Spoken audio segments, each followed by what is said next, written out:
I Hi, listen, thank you for joining us again for lunch with Gina, tips around the whole private independent school scene. And today I'm really happy to have join us for lunch a really dear friend. And she became a dear friend because I met her through the many networks that you develop while at independent schools. Her name is Elizabeth Perez Azrad.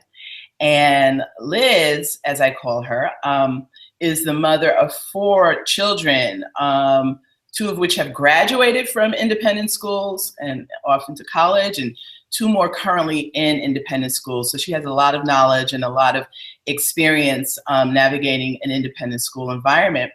And today's tip, so welcome Liz, thanks for being here. Great to see you, Gina, Angel. Thanks for having me. My pleasure. So today's tip is navigating an independent school culture. And specifically, we are talking about racial and social culture at an independent school. So the question that we pose to the audience and to you too, Liz, is as you're thinking about applying to an independent school or you're currently enrolled, are you able to navigate a private academic culture with racial and social disparities?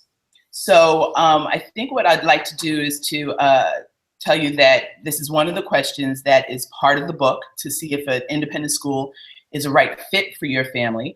So we're really excited about the launch of the RISE Roadmap to Independent School Success and Beyond, which will happen on October 4th at the RISE Fall Boutique Recruitment event.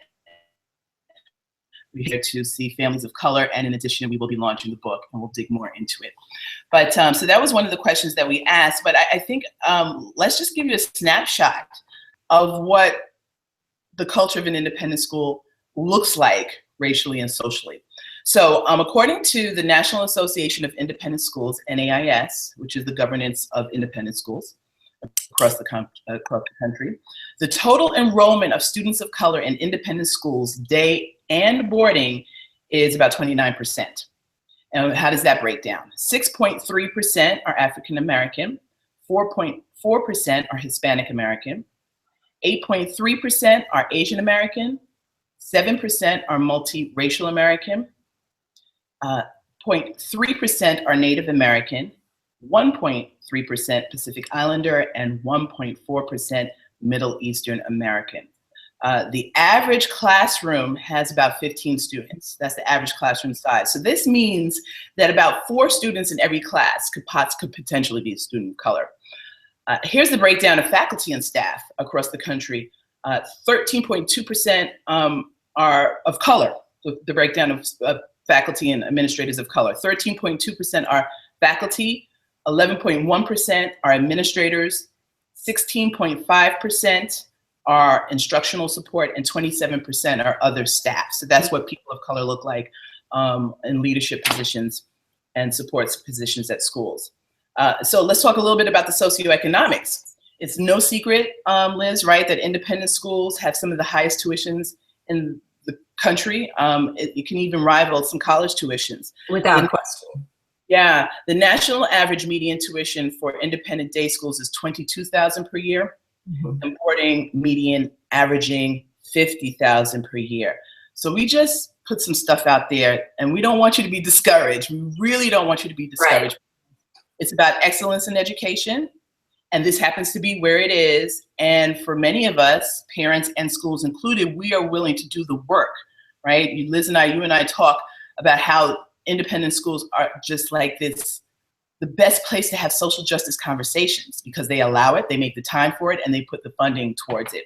So why don't you talk a little bit about, your experience in navigating the racial and social disparities as a parent of color? Sure.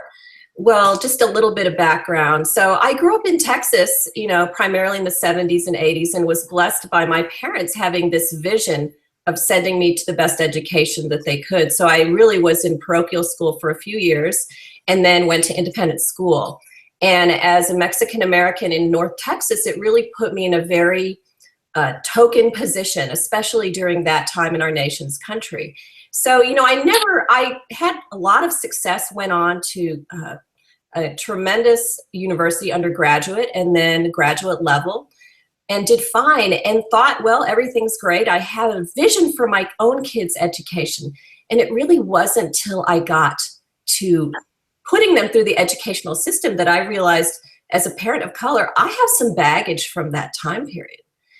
And so I've been parenting for 21 years, and we've put our kids through public, through parochial, through independent. We've had our kids at so many different schools, and I can say that some schools do it great, others not so well. But we really have, over the years, gravitated towards schools that will allow us as a family to engage in that conversation with our children and make them feel comfortable, and make me as a parent of color feel comfortable. And one of the things that I did a few years ago was I founded a diversity committee at the PA level, the top of the PA level, for the school that my children were attending in high school. And it really provided that structure provided the opportunity for me to open up the conversation about diversity, about families of color, about same-sex parent households, open that up in a very safe environment that allowed me as a parent to feel comfortable walking in to these very elite and privileged institutions. And I think ultimately that our kids can be incredibly successful, but there is something to be said. We as parents are the grounding force for their success. So we need to be able to feel comfortable as we walk through that journey with them and support them. So I'm so fortunate now to have some great schools where my kids have attended and are attending that allow that space for our kids. So as parents and schools working in partnerships, the schools are doing their fair amount of social justice work as well. Again, they understand that they are developing 21st century global leaders, and now is the time for them to experience all that they can experience and have the diversity and the creativity that comes from it that will take them to leadership positions. I wanted to read a quote from Andre Robert Lee, who is the director of the Prep School Negro and producer of I'm Not a Racist, Am I? Another dear friend who was kind enough to do the foreword for the book. Andre says, when I entered the ivory tower, neither my family nor I knew of any formal support groups. At the time, the National Association of Independent Schools, People of Color Conference, was in its first year. There was gentle acknowledgement that something had to be done to support students and families of color and change their experiences. Now in 2015, there are numerous options. The struggle is no longer a whispered conversation in the school parking lot. There are organizations, committees, affinity groups, movies, books, and most importantly, focused support for families as they navigate the process.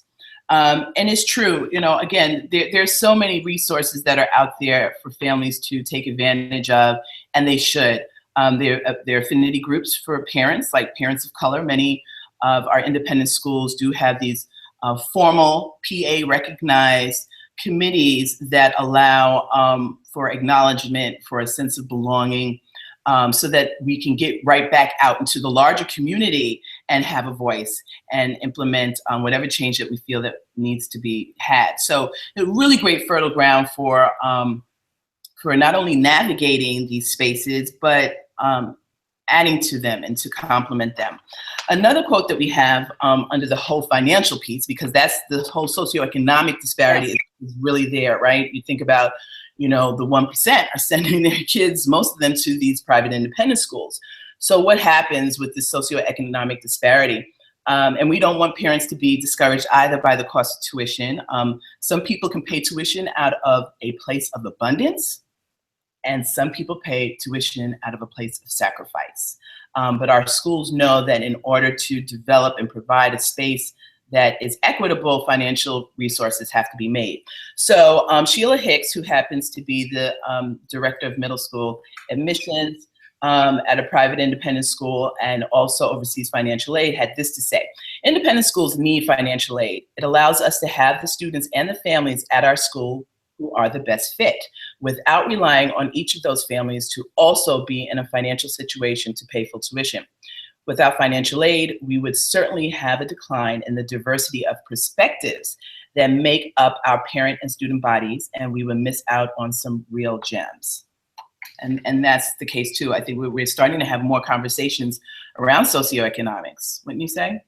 I definitely would say that. You know, I'd like to just say a few words that one of the things that came out of a panel that I ran on multiculturalism and diversity at a previous school, a white woman spoke about having grown up very socioeconomically disadvantaged, and she wanted people to know that really wealth is very relative. Now, especially here on the East Coast, it's a fact of life. With the influence of Wall Street, there's a lot of wealth. There is a lot. And you could hear a conversation among families that are pulling in $500,000 a year that they feel that pinch because of the high cost of living, paying full tuition. And the fact of the matter is, in these schools, you will have billionaires' kids in the class. And multi-million, but you know, this provides the opportunity really in our homes to develop a strong foundation of what our core values are as a family. And you know, my children did not necessarily grow up very disadvantaged socioeconomically, but one of the things that I learned as a parent of color moving through the process is that I have that core value essentially of middle class America. And it's funny how it came out in the way that I raised my kids. And I think this is so important. And I think that talking about how we are grounded as families, the values that we have that may not make us feel bad necessarily, that we don't have the house, the cars, the homes. I think this is really important to the success of our kids walking through the process, and also as parents, because we don't want to not show up at events because we feel funny about our bag. Yeah. Or our hair. Our hair. I'm really big into hair. Or the car we're pulling up in, right? Yeah. Gina knows how sensitive I am about my hair. And you know, these are really subtle things, but they make a big difference, that we could have a place to talk about them with other families of color. And it really does play it. It is, we were never going to erase that socioeconomic disparity, but I do believe that having our kids in these institutions is that step towards social justice. You know, my parents started it a generation ago, and we're just pushing it forward a little bit every single generation. And that's how we're going to do it. Absolutely.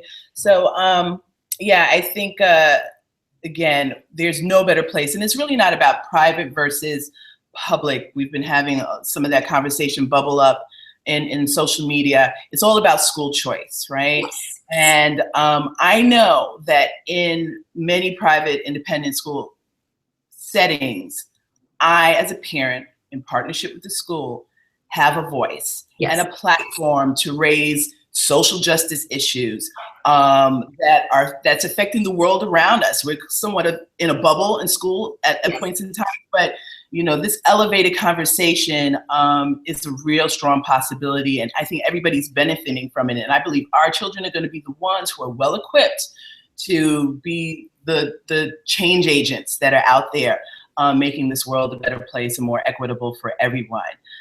So I think it's a good deal, and I'm excited again about October 4th. You're going to be there, right, Liz? Absolutely. Great, because we're going to talk more about the book. And please come on out, Sarah Lawrence College, October 4th, 2 p.m. We'll kick off with the launch of the book, and then we're going to go straight into school fairs. Phenomenal schools there. Check the list of the schools, more to come. And thank you. We're going to say goodbye for the weekend, and we're back on Monday with some more phenomenal guests. Liz, thank you so much for joining us today. My pleasure, baby. All right, talk to you later. All right. Bye.